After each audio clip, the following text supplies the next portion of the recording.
So ngayon guys, nalabas tayo ng bahay. Mas pang tayo sa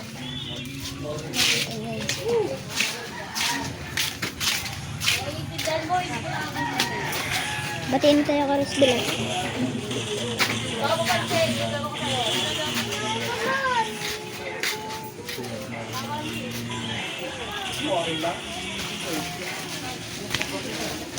Nalabas tayo ng bahay kasi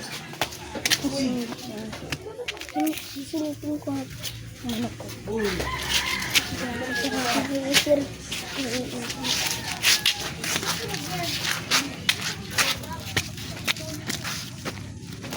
nakikita niyo guys, yung manok ko ayun siya. Yung manok, ayun na siya. Yun yung manok ko. So ngayon, ihin na tayo.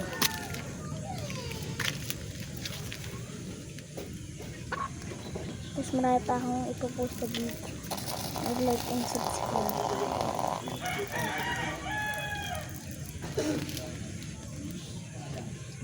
Para masyarakat napanood sa akin guys.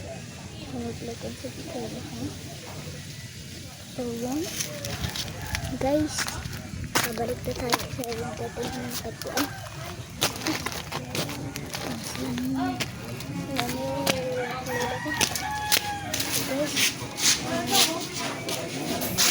Ate Lala.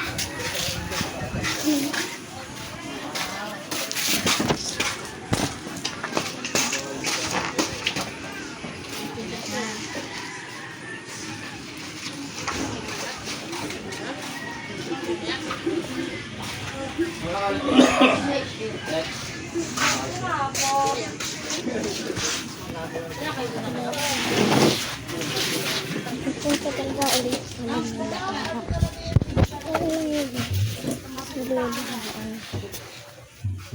isang kasamang palad yung accident nagbilay siya. So